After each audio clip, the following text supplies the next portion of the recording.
Pernahkah kalian berpikir, kenapa bumi yang kita tinggali ini bisa terasa begitu stabil? Sejak kecil, kita diajari bahwa bumi itu padat kan? Tapi faktanya tanah yang kita pijak tidak benar-benar diam. Sebenarnya, kita semua sedang naik ke rakit raksasa yang mengapung di atas cairan panas yang mendidih. Dan jika bumi kita bergerak, kenapa ia tidak hancur berantakan? Pertanyaan ini ternyata sudah disentuh Al-Quran sejak lebih dari 14 abad lalu. Allah berfirman, dan dia menancapkan ganang-ganang di bumi, supaya bumi itu tidak goncang bersama kamu. QSNL 15. Ayat ini memberi isyarat awal bahwa ada peran gunung dalam menjaga kestabilan bumi, bukan sekadar pemandangan indah.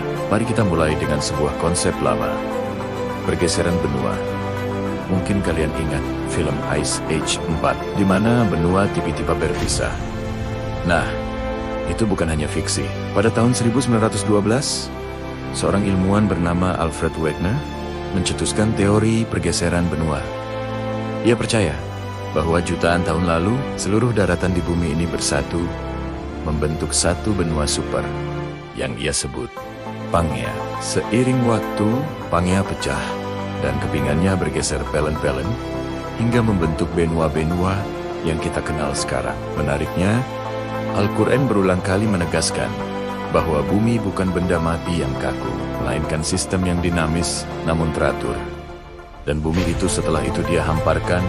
Qs An-Naziat 30. Kata dahaha dalam ayat ini oleh banyak mufassir diartikan sebagai dihamparkan, dibentuk, dan disesuaikan agar layak dihuni sebuah proses, bukan keadaan statis. Ini adalah bukti pertama bahwa daratan itu bergerak. Kenapa bisa bergerak? Kita harus melihat struktur bumi. Bumi kita punya 3 lapisan utama: kerak, mantel, dan inti. Kerak bumi, tempat kita hidup, itu luar biasa tipis. Bayangkan saja, kulit telur, tebalnya cuma sekitar 100 km. Padahal, kedalaman total bumi mencapai 6.000 km.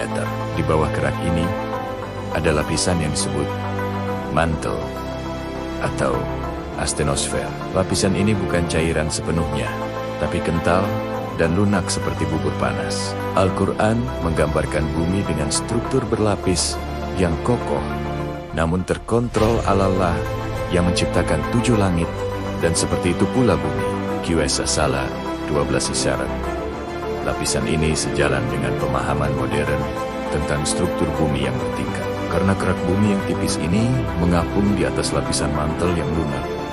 Kerak bumi kita pada dasarnya sangat tidak stabil. Ia mudah retak, mudah bergeser, dan ia mudah berguncang hebat, alias gempa bumi. Jika permukaannya selemah dan serapuh itu, bagaimana planet ini bisa bertahan cukup lama untuk menopang kehidupan? Al-Quran kembali mengajukan pertanyaan retoris yang seolah sama dengan kegelisahan ilmiah ini. Bukankah kami telah menjadikan bumi itu sebagai hamparan? QS An-Naba 6. Hamparan di sini bukan berarti tipis dan rapuh, melainkan stabil dan layak ditinggali. Jawabannya mulai terkuak pada tahun 1800-an. Saat itu, ada seorang ahli geografi brilian bernama George Everestia. Namanya diabadikan menjadi gunung tertinggi di dunia. Everest sedang memimpin proyek pemetaan besar di India. Saat melakukan pengukuran gravitasi di dekat pegunungan Himalaya, ia menemukan keanehan. Menurut hukum gravitasi Newton, massa gunung yang masif seharusnya menarik bandul, alat ukurnya dengan gaya yang sangat besar. Tapi anehnya, penyimpangan gravitasi yang ia ukur jauh lebih kecil dari yang diperkirakan. Seolah-olah gunung sebesar Himalaya itu kopong atau massanya tidak sepadat yang terlihat di permukaan. Temuan ini membuat para ilmuwan bingung. Sampai akhirnya, 2 ahli geologi, George Biddle R.E. dan John Henry Pratt, mengajukan sebuah ide revolusioner. Mereka menyimpulkan bahwa massa gunung yang hilang itu tidak hilang, melainkan tersembunyi jauh di bawah tanah. Mereka menyebutnya akar gunung. Al-Quran ternyata telah menggunakan istilah yang sangat menarik untuk gunung dan gunung-gunung sebagai pasak. Qs An-Naba 7 kata out D dalam bahasa Arab berarti pasak atau paku yang menancap kuat ke dalam. Bukan hanya berdiri di permukaan, fenomena ini dikenal sebagai isostasi atau keseimbangan gravitasi. Konsepnya sederhana. Mirip seperti gunung es di lautan, kita hanya melihat puncak es kecil di permukaan, tapi bagian terbesarnya justru tersembunyi di bawah air untuk menjaga keseimbangan. Prinsip ini bekerja seperti hukum Archimedes. Semakin tinggi dan tebal daratan di permukaan, maka semakin dalam pula akar gunung menancap ke dalam lapisan mantel yang lunak. Inilah yang membuat ayat tadi menjadi luar biasa. Presisi gunung memang bukan hanya di atas, tapi juga menancap ke bawah. Jadi, gunung itu tidak hanya tumbuh ke atas dari tumbukan lempeng tektonik, tapi juga menumbuhkan akar yang sangat dalam ke bawah. Akar inilah yang berfungsi sebagai penstabil atau semacam paku geologi. Ia memaku kerak bumi yang rapuh agar tidak mudah terombang-ambing, tidak mudah retak, dan tidak berguncang terlalu liar.